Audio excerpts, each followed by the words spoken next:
ನಮ್ಮ ಸರ್ಕಾರ ಯಾರು ಅನೇಕ ಎಫ್ಐಆರ್ಗಳಾಗಿದೆ. ಬೀದರು, ಬೆಳಗಾಮು, ಮೈಸೂರು, ಬೆಂಗಳೂರು, ರಾಮನಗರ ಎಲ್ಲ ಕಡೆನೂ ಕೂಡ ಆಗಿದೆ. ಎಲ್ಲದಕ್ಕೂ ಕೂಡ ಪರಿಶೀಲನೆ ಮಾಡಲಿಕ್ಕೆ ಈಗಾಗಲೇ ನಮ್ಮ ಮುಖ್ಯಮಂತ್ರಿಗಳು ಆದೇಶ ನೀಡಿದ್ದಾರೆ. ಕೋಆಪರೇಷನ್ ಮಿನಿಸ್ಟರ್ ಕೂಡ ಅವ್ರಿಗೆ ಅವ್ರ ಇಲಾಖೆಗೆ ಸಂಬಂಧಪಟ್ಟಂತೆ ಏನಿದೆ ಅದಕ್ಕೂ ಕೂಡ ಮಾಡಿದೆ.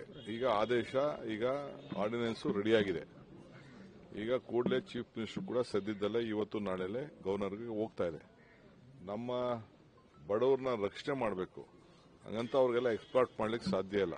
ಬಡ್ಡಿ ತರದಲ್ಲಿ ಮೀಟರ್ ಬಡ್ಡಿ, ಆ ಬಡ್ಡಿ ಈ ಬಡ್ಡಿ ಮಾಡಿಕೊಂಡು ರೌಡಿಗಳನ್ನ ಬಿಟ್ಬಿಟ್ಟು ಎದುರಿಸಿ ಮಾಡಿ ಇವೆಲ್ಲ ನಡೀತಾ ಇರೋದು ನಮ್ಮ ಗಮನಕ್ಕೆ ಬಂದಿದೆ.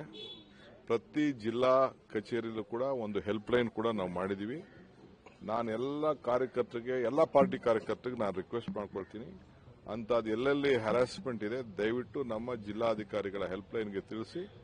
ನಮ್ಮ ಪೊಲೀಸ್ ಅಧಿಕಾರಿಗಳು ಮತ್ತು ನಮ್ಮ ಡೆಪ್ಟಿ ಕಮಿಷನರ್ಸು ಸದ್ಯದಲ್ಲೇ ಚೀಫ್ ಮಿನಿಸ್ಟರ್ದು ಸ್ವಲ್ಪ ರೆಸ್ಟ್ ಒಂದೆರಡು ದಿನ ಆದಮೇಲೆ ಎಸ್ಪಿ, ಡಿಸಿಗಳಿಗೆ ಒಂದು ಪ್ರತ್ಯೇಕವಾದಂತಹ ಸಭೆನೂ ಕೂಡ ನಡೆಸಬೇಕು ಅನ್ನೋದು ಕೂಡ ನಾವೆಲ್ಲ ಚಿಂತನೆ ಮಾಡಿದೀವಿ.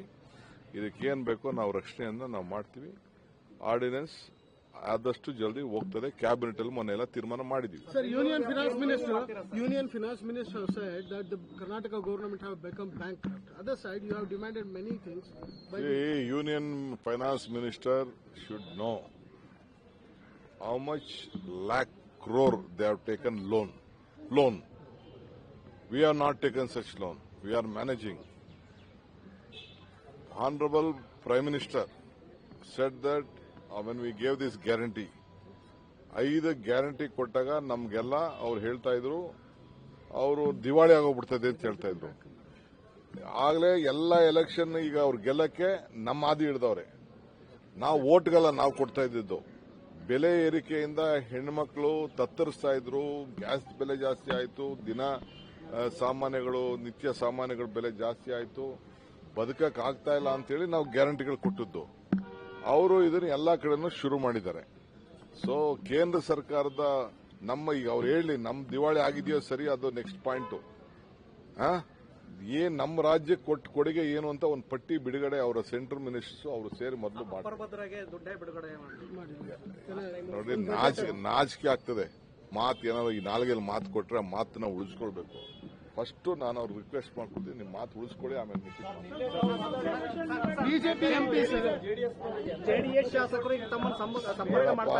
ನನಗೆ ಯಾವ ಜೆಡಿಎಸ್ ಶಾಸಕರು ಬಗ್ಗೆ ನಾನು ಮಾತಾಡಿಲ್ಲ.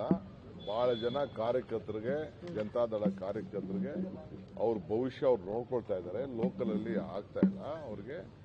ಯಾಕೆ ಎಷ್ಟು ದಿನ ಕಾಯ್ತಾರೆ ಕಾರ್ಯಕರ್ತರು? ಅವರೆಲ್ಲರೂ ಒಂದು ದಾರಿ ಬೇಕಲ್ಲ, ಒಂದು ನ್ಯಾಷನಲ್ ಪಾರ್ಟಿ ಬೇಕಲ್ಲ ಅವ್ರಿಗೆ. ಸೊ ಬೇಕಾದಷ್ಟು ಜನ ಕಾರ್ಯಕರ್ತರು ಕೇಳ್ತಾ ಇದ್ದಾರೆ, ನಾವು ಸೇರ್ಕೊಳ್ತೀವಿ ಅಂತ. ನಾನು ಹೆಸರು ಹೇಳಕ್ ಹೋಗುದಿಲ್ಲ. ಪಾಪ ಕಾರ್ಯಕರ್ತರಿಗೆ ಜಾತ್ಯತೀತ ತತ್ವದ ಇರುವಂತಹ ಪಕ್ಷಕ್ಕೆ ಒಂದು ಇರಬೇಕು, ನ್ಯಾಷನಲ್ ಪಾರ್ಟಿ ಇರಬೇಕು ಅಂತ ಬಯಸೋರಿಗೆ ಬನ್ನಿ ಒಟ್ಟಿಗೆ ಸೇರಿ ಕೆಲಸ ಮಾಡೋಣ ಅಂತ ಕರೆದಿದ್ದೀನಿ. ಅದೆಲ್ಲ ಆಮೇಲೆ ನೋಡೋಣ. ನನ್ನ ಹತ್ರ ಯಾರು ಸಂಪರ್ಕ ಮಾಡಿಲ್ಲ, ನಾನು ಅದ್ರ ಬಗ್ಗೆ ಚಿಂತೆ ಮಾಡಿಲ್ಲ. ನಮ್ಗಿರೋ ನಂಬರೇ ಸಾಕು. No MLAs is keen. I have not spoken to anyone. That is all false news. The party workers, sir? Party workers, of course, they can come. Sir, Ashok ಅವರು ಸಿಎಂ ಬದಲಾವಣೆ ಬಗ್ಗೆ ಹೇಳಿದ್ದಾರೆ ಸರ್. ಸಿಎಂ ಬದಲಾವಣೆ ಬಗ್ಗೆ ಅಶೋಕ್ ಅವರು ನನಗೂ ಇದು ಅಸ್ಟ್ರಾಲಜಿ ಬಗ್ಗೆ ಸ್ವಲ್ಪ ಚಟ ಇದೆ. ಅವರು ಬೋರ್ಡ್ ಹಾಕೊಂಡಿದ್ದಾರೆ. ನಾನು ಟೈಮ್ ತಗೊಂಡು ನಾನು ಶಾಸ್ತ್ರ ಕೇಳಕ್ ಹೋಗ್ಬರ್ತೀನಿ ಅವ್ರು.